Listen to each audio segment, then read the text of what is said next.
வரப்பே தலையாணி ஓ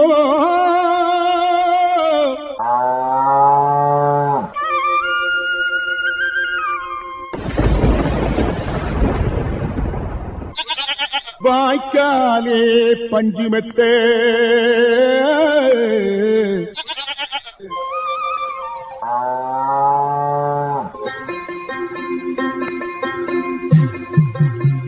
இருப்பது இந்திய அரசின் வேளாண்மை கூட்டுறவு மற்றும் உழவர் நலன் அமைச்சகம் வழங்கும் கிசான் பாணி. இது உழவர் பெருமக்களுக்கான வேளாண் வானொலி.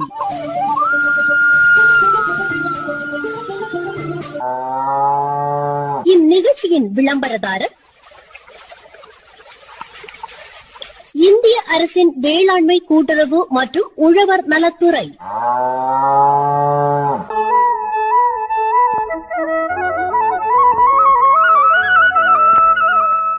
கண்ணம்மா, நேத்தையிலேருந்தே பார்க்கேன், இன்னும் ஒரு மாதிரி சோகமாக இருந்தது போல இருக்கு. ஆமாம் எட்வின், நான் ஒரு மாடு வாங்கி விட்டேன். சரி, வெளியில் போய் இந்த பாக்கெட் பாலெல்லாம் குடிச்சாச்சுன்னா நோய்கள் தானே வருது, நல்ல பாலை குடிக்கலாம் சொல்லிட்டு வாங்கி விட்டேன். இப்போ பார்த்தாச்சுன்னா அந்த மாடுக்கு நோயாக வந்து பாரு, நீ வந்து பின்னாடி வந்து பாரு, அப்படியே அசந்தாப்பில் நிற்குது. இது நான் வாங்கி விட்ட 7வது மாடு. 6 மாடும் கிடைக்காம போச்சு. இப்போ இதையாவது தேத்தி எடுத்துடலான்னு பார்த்தா ஒன்றுக்குமே முடியலை. என்ன செய்யதுக்கு எட்வின்? சரி பை, மாடை பார்ப்போம். ஆமாம், மாடும் ஒரு மாதம் தான் நிற்கி. நீ ஏதாவது மருந்து ஒன்று வாங்கி கொடுக்கலையா? எல்லாமே பார்த்தாச்சு எட்வின். நம்ம அந்த காலச்சந்தை பக்கத்தில் டாக்டர் இருக்காங்க, எல்லாம் அவங்கள தான் கூப்பிட்டு பார்க்க சொன்னேன்.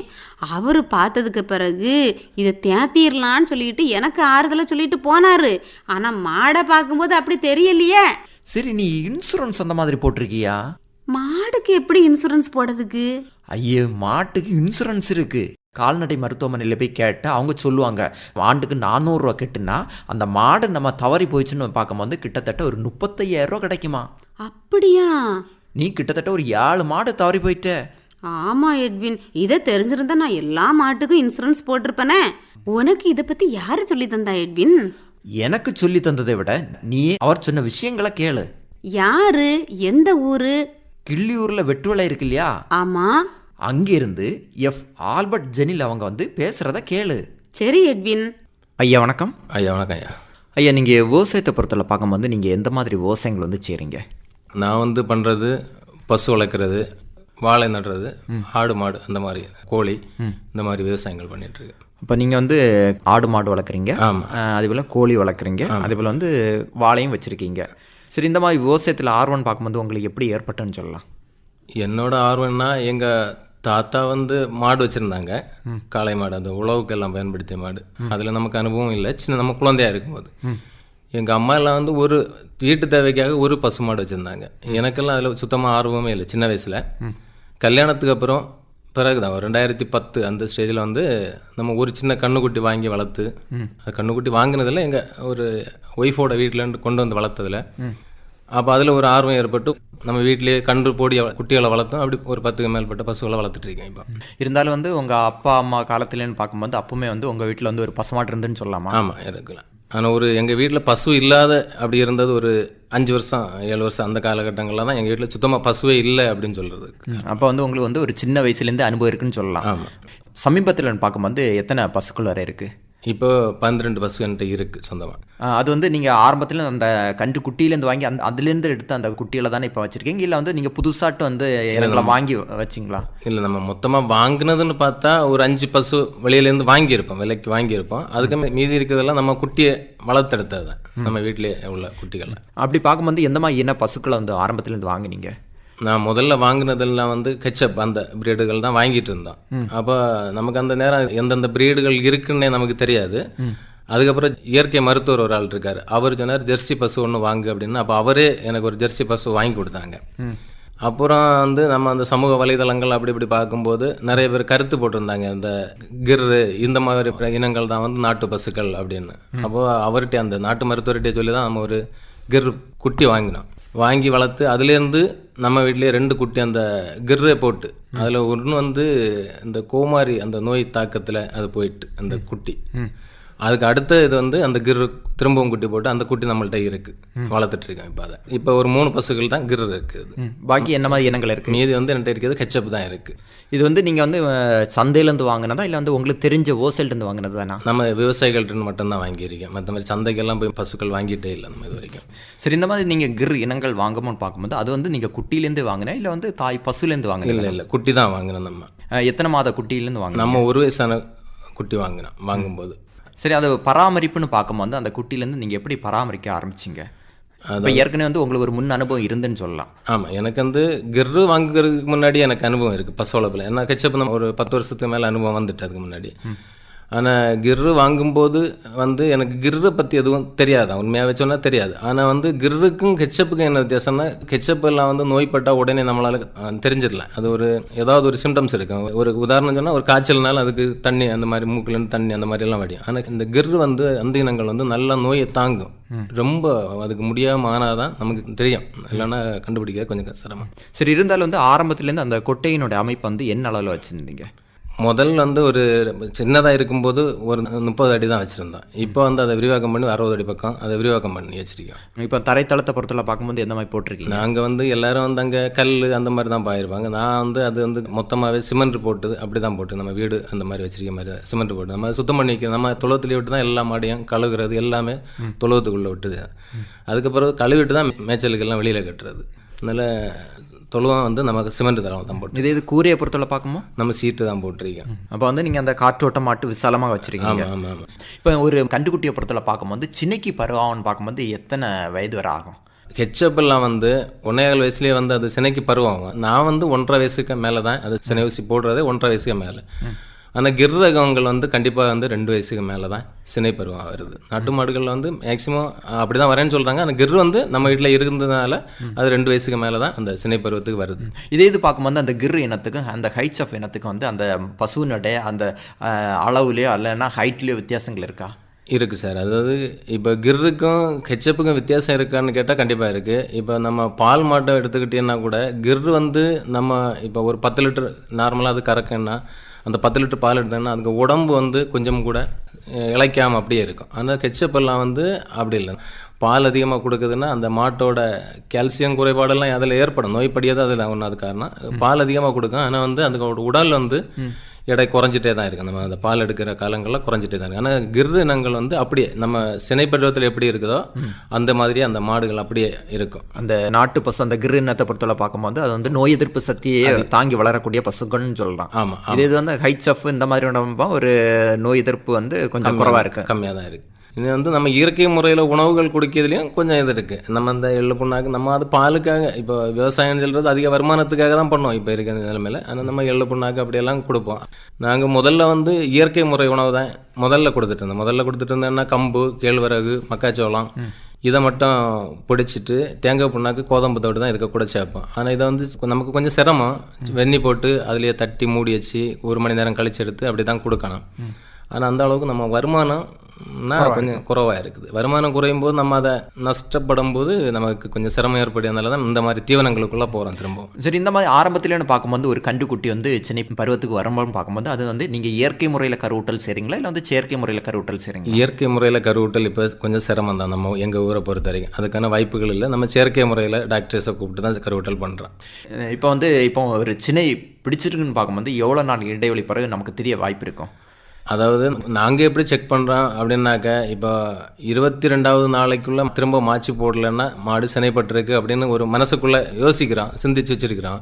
ஆனால் நம்ம அதை செக் பண்ணணும் அப்படின்னா 105 நாளுக்கு மேலே டாக்டர்ஸை கூப்பிட்டு செக் பண்ணால் தான் அது கரெக்டாக தெரியும். ஒரு 3 மாதம் தாண்டி 105 நாள் தான் 3 மாதம் தாண்டி செக் பண்ணலான்னு சொல்லுவாங்க. ஆனால் டாக்டர்ஸ் எனக்கு இப்போ நான் வந்து ஒரே டாக்டர் தான் எங்கள் வீட்டை இதில் மாடுகளை பார்க்குறது. அவர்கிட்ட கேட்டால் 105 நாள் கழிச்சு தான் செக் பண்ணோம் அப்படின்னு சொல்கிறாங்க. நாங்கள் அதுலேயும் ஒரே டாக்டராக வச்சிருக்கிறது என்னென்னா அது இன்னொரு ரீசன் என்னென்னா கால்நடை வந்து நோய்பட்டுன்னா நம்ம திடீர்னு இப்போ நைட்டு 12 மணிக்கு கூட நோய்படலாம், அந்த மாதிரி இல்லைன்னு சொல்ல.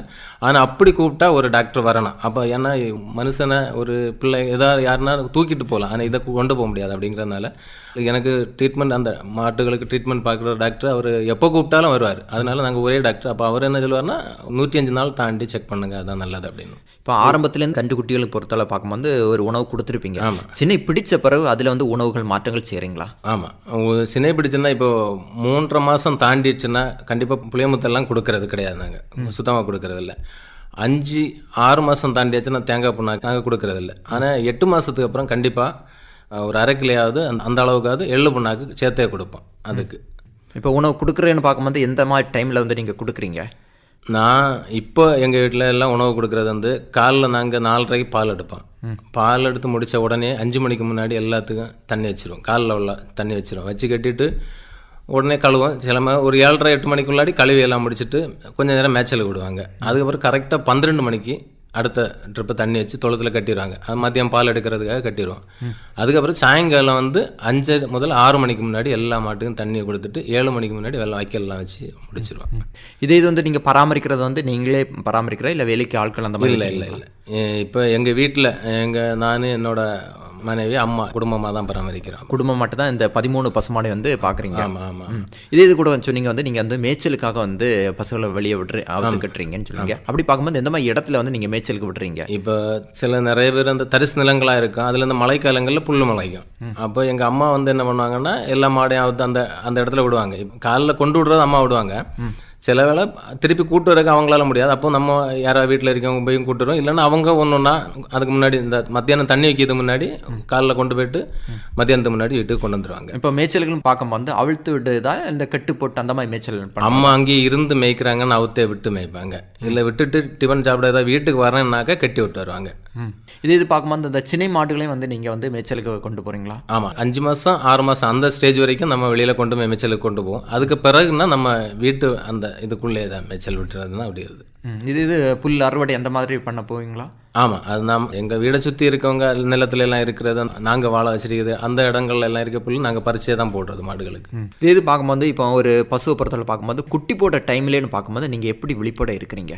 குட்டி போடுற டைம்னா இப்போ நம்ம ஒவ்வொரு மாடுக்கும் சினை ஊசி போடுறதுனால நம்ம ஒரு நோட் பண்ணி வச்சுருக்கோம். இப்போ உதாரணம் ஒரு 10ஆம் தேதி இந்த மாதம் போட்டிருக்கேன்னா கரெக்டாக 9வது மாதம் 10ஆம் தேதி எத்தனை நாள் ஆடுனா அந்த நாளில் இருந்து ஒரு 5 நாள் வரைக்கும் நம்ம பார்த்துட்டே இருப்போம். அது சாயங்காலம் எங்கள் வீட்டில் பொறுத்த வரைக்கும் கண்டிப்பாக தூங்க போகிறது ஒரு 10:30க்குன்னா அந்த டைமில் ஒரு வாட்டி மாட்டு கொட்டாயில் போய் பார்த்து எல்லாம் எப்படி அந்த மாதிரி ஒரு பார்த்துட்டு தான் படுப்போம்.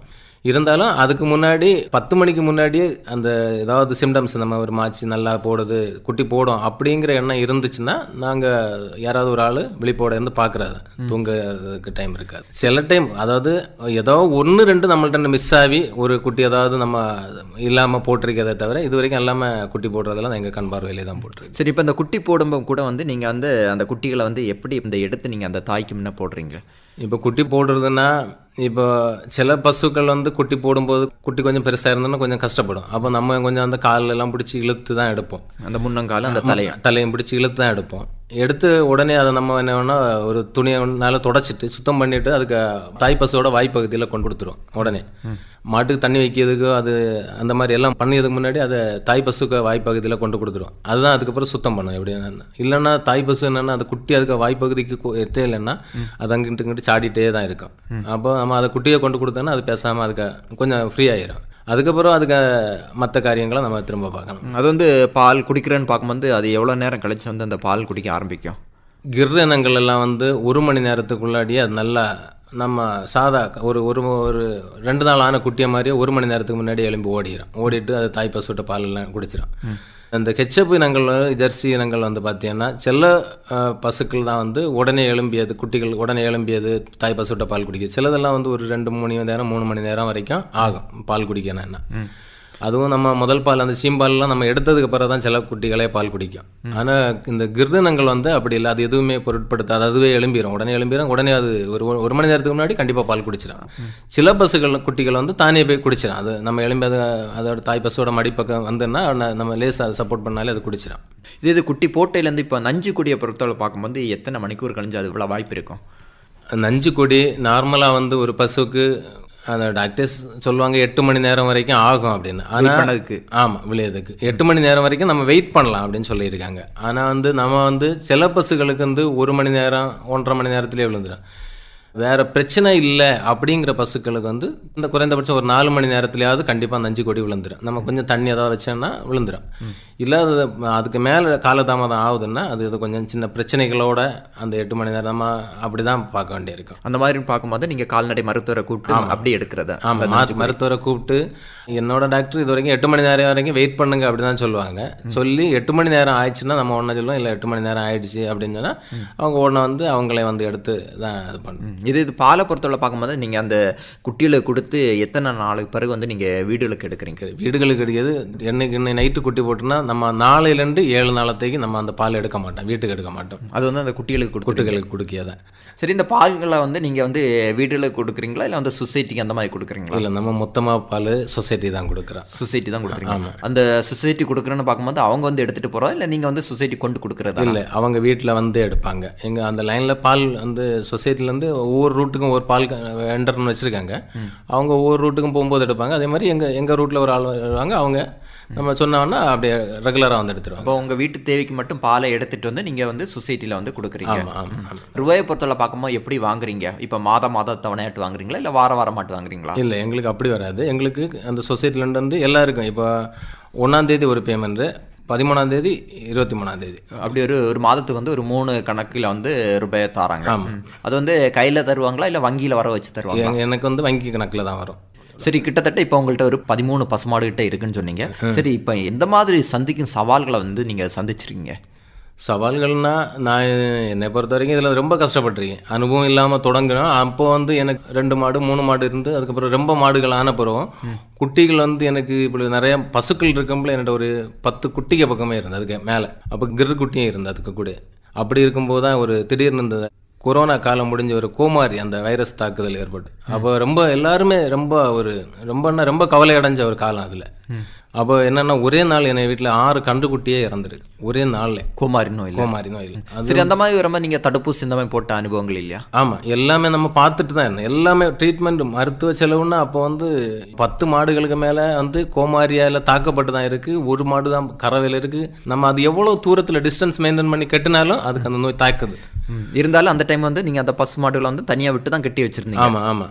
அதில் வந்து சிலது வந்து அதில் ஒரு பசு செத்தை தான் பெரிய வேலை. எப்படின்னா எலும்பி தண்ணியே குடிக்காமல் இருந்து மருத்துவத்துக்கு மேலே அது எலும்பி தண்ணி குடிச்சு தொழுவத்திலேயே இருந்து அப்படியே இறந்துட்டு உடனே சரியாச்சுன்னு சொன்ன பசு உடனே இறந்துட்டு. பின்ன என்னென்னா கறவை மாடுகள்லாம் நம்ம அந்த நேரம் அந்த குட்டிகள் இறந்ததில் எனக்கு பெரிய நஷ்டங்கள். ஆனால் கறவை மாடுகளில் ஒரு சின்ன பெனிஃபிட் என்னென்னா நம்ம வந்து எல்லாத்துக்கும் காப்பீடு போட்டிருந்தோம். எல்லா பசு மாடுகளுக்கும் காப்பீடு இருக்கும். ஆனால் பசுமாடு யார் வளர்த்தாலும் நான் இல்லை, யார் வளர்த்தாலும் கண்டிப்பாக காப்பீடு போடணும். காப்பீடு இருந்ததுனால ஒரு சின்ன நமக்கு இப்போ ஒரு 400 ரூபா செலவு பண்ணோம் ஒரு வருஷத்துக்கு. ஒரு பசுவுக்கு 400 ரூபான்னா நமக்கு ஒரு 35,000 ரூபா திருப்பி கிளைம் பண்ணுவேன். அது ஆண்டுக்கு வந்து ஒரு 400 ரூபா கட்ட வேண்டி இருக்கு. ஆமாம். அதனால நான் அந்த கறவை மாடுகளுக்கு எல்லாமே நம்ம காப்பீடு போட்டிருந்தோம். அதனால அந்த கறவை மாடுகள் இறந்தது வந்து அதாவது இழப்பு தான், வருத்தம் தான், இல்லைன்னு. ஆனால் வந்து நமக்கு ஒரு அந்த செலவு விலங்குகளில் கொஞ்சம் அந்த காப்பீடு கிளைம் பண்ணி கிடச்சி. அந்த காப்பீடு திட்டத்தில் வந்து நீங்கள் பயன்பெற்ற நாள்னு பார்க்கும்போது அந்த இழப்பீடு வந்து உங்களுக்கு கிடச்சிருக்கு. அந்த மாதிரி காப்பீடு திட்டத்தை பொறுத்தவரை பார்க்கும்போது ஒரே ரூபா காப்பீடு இருக்கா இல்லை ரூபாயில் வந்து மாற்றங்கள் இருக்கா? அவங்க அதில் காப்பீடுலேயே வந்து 700 ரூபா 400 ரூபான்னு சொல்லுவாங்க. 700 ரூபாய்க்கு நம்ம காப்பீடு போட்டிருந்தோம்னா நமக்கு 50,000 ரூபா கிடைக்கும். அந்த பசு டேமேஜ் ஆச்சுன்னா நமக்கு 50,000 ரூபா கிடைக்கும். இது 400 ரூபா அப்படி போட்டிருக்கேன்னா நமக்கு அந்த டேமேஜ் ஆச்சுன்னா 35,000 ரூபா திருப்பி கிடைக்கும். அப்போ வந்து உங்களுக்கு அந்த கொரோனா காலகட்டத்தில் வந்து இந்த கோமாரி நோய் தாக்குதலில் வந்து கொஞ்சம் ஒரு இழப்பு சந்திச்சிருக்கீங்க. ஆமாம். அதுக்கு பிறகு சவால்னா இந்த பொக்கன் ஒரு டைம் நல்லா பாதிச்சு ஊரில் எல்லாம் இருக்கும் அந்த வெயில் காலங்கள். ஆமாம். அதில் வந்து மருத்துவர்களே பயப்பட்டுட்டாங்க. என்னென்னா சினை மாடுகளுக்கு அதுக்கு மருத்துவம் பண்ண முடியாது அப்படின்னாச்சு. சினை மாடுகளுக்கு மருத்துவம் பண்ண அதோட கரு ஆமாம். அப்படி இருந்ததுனால எனக்கு வந்து ஒரு பசுவுக்கு தான் வந்து அந்த பொக்கன் வந்து. அப்போ நான் உடனே மருத்துவர்கிட்ட கேட்டேன், இப்படி ஒரு பசுவுக்கு இருக்குது, இந்த மாதிரி சிம்டம்ஸ் தெரியுது, ஒரு ரவுண்டாக ஒரு இடம் இப்படி தெரியுது அப்படின்னு. அப்போ அவர் என்ன சொன்னார்னா, நீங்கள் ஃபஸ்ட்டு இன்ஜெக்ஷன் போடுறதுக்கு முன்னாடி இயற்கை மருத்துவங்களில் கொஞ்சம் பண்ணுங்க அப்படின்னு அவங்களே கொஞ்சம் மருந்து வகைகளை சொல்லி கொடுத்தாங்க. நாம் உடனே அதே தான் போட்டோம். ஆனால் எங்களுக்கு அது நல்ல பலனை கொடுத்து அந்த மருந்து. அதுக்கு பிறகு எங்களுக்கு வேறு மாடுகளையும் அது தாக்கலை, வேறு பிரச்சனை இல்லாமல் போயிடுச்சு. இப்போ சமீபத்தில் கூட வந்து இந்த கோமாரி நோய் தடுப்பூசி திட்டங்கள் வந்து போட்டுட்ருக்காங்க வீடு தேடி. அந்த மாதிரி இப்போ போட்டிங்களா இல்லை இன்னி போட ஆரம்பிக்குமா? இனிதான் இப்போ எங்கள் ஊர்களில் இப்போ போடுறாங்க அப்படின்னு சொல்கிறாங்க. அப்போ நம்ம ஒவ்வொரு அவங்க ஒவ்வொரு வார்டாக அப்படியே தான் போடுறாங்களா இருக்கும். ஒவ்வொரு கிராமங்கள் போட்டிருப்பாங்க. ஆமாம், இனிதான் போடணும். எங்கள் வீட்டுக்கெல்லாம் இனிதான் போடுவாங்க. சரி, என்ன அளவில் வந்து வருமானம் இருக்குது? இப்போ நீங்கள் வந்து ஒரு கன்றுக்குட்டியிலேருந்து ஆரம்பித்து இப்போ கிட்டத்தட்ட ஒரு 13 பசுகள் வச்சுருக்கீங்க. அப்படி பார்க்கும்போது வருமானம் பொறுத்தளவு பார்க்கும்போது எப்படி இருக்குது? வருமானம் அப்படின்னா முன்ன ஒரு 10 வருஷத்துக்கு முன்னாடி இருந்த அளவுக்கு ஒரு பசுவிலேருந்து இன்னைக்கு வருமானம் இருக்கான்னு கேட்டால் கண்டிப்பாக இல்லை. ஏன்னா அந்த அளவுக்கு அந்த தீவனங்களோட விலை வந்து ரொம்ப மேலே போயிட்டு, பாலோட விலை அந்த அளவுக்கு விலை ஒரு நிர்ணயமான விலை தான் பாலுக்கு இருக்குது. ஆனால் தீவனங்களுக்கு ஒரு நிர்ணயமான விலை இல்லை. இந்த வாரம் வாங்குறத விட அடுத்த வாரம் தீவனத்தோட விலை ஒரு மூட்டைக்கு 350 ரூபா ஏறுது. அப் அண்ட் டவுனாக தான் ஏறி இறங்கிட்டு தான் இருக்குது. அப்படி இருக்கும்போது வருமானம்னு பார்த்தா பெரிய அளவு இல்லை. பின்ன என்னென்னா 2 பசு அப்படியெல்லாம் வச்சுருக்கவங்கள அவங்களுக்கு அந்த சின்ன தெரியாமல் போயிடும். அவங்க வீட்டிலே உள்ள அவங்க மேய்ச்சல் அப்படி இப்படின்னு வரனால ரொம்ப தீவனங்கள் செலவு இல்லாமல் போச்சுன்னா அவங்களுக்கு சிறிய லாபம் இருக்கும். இல்லை இவ்வளோ பசுவெல்லாம் வந்தோன்னா நமக்கு இனி ரொம்ப போட்டால் ரொம்ப ஒரு 50 அந்த மாதிரி வச்சு நம்ம அவ்வளோ வந்தோன்னா ஓரளவு வருமானம் இருக்குது அப்படின்னு சொல்லலாம். இப்போதைக்கு நமக்கு பெரிய அளவு வருமானம் இல்லை, சின்ன பலன் கொடுக்கும் கண்டிப்பாக, இல்லைன்னு சொல்லலாம். இப்போ பசுமாடு வச்சு வந்து முன்னுக்கு வந்திருக்குன்னு சொல்லலாமா? ஆமாம், முன்னுக்கு வந்திருக்குன்னு சொல்லலாம், இல்லைன்னு சொல்ல. ஆனால் அதில் அதை விட பசுமாடு வச்சிருக்கவங்களுக்கு பாசம் வந்துடும் அப்படின்னு சொல்லலாம். ஒவ்வொரு நாளும் அந்த குட்டியை அந்த தாயும் போய் பார்க்கம்பா. ஆமாம் ஆமாம் ஆமாம், அந்த உணர்வும் நமக்கு ஏற்பட்டிருக்குன்னு சொன்னால் நம்பலாம். பாசம் இருக்கும் அவங்கள்ட்ட கொஞ்சம். அப்போ இவ்வளோ நேரம் வந்து பசுமாடு வளர்ப்பில் எதிர்கொள்ளும் சவால்களும் தேர்வுகளும் குறித்து நல்ல அருமையான கருத்துக்கள் சொன்னீங்க ஐயா. நன்றி, வணக்கம். நன்றி, வணக்கம்.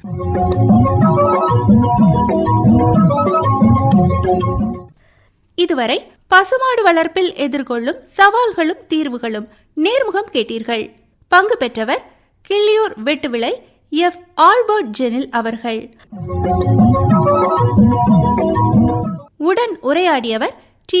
எட்வின் ஜெயராஜ். இதுவரை கேட்டது இந்திய அரசின் வேளாண்மை கூட்டுறவு மற்றும் உழவர் நலன் அமைச்சகம் வழங்கிய கிசான் பாணி. இது உழவர் பெருமக்களுக்கான வேளாண் வானொலி.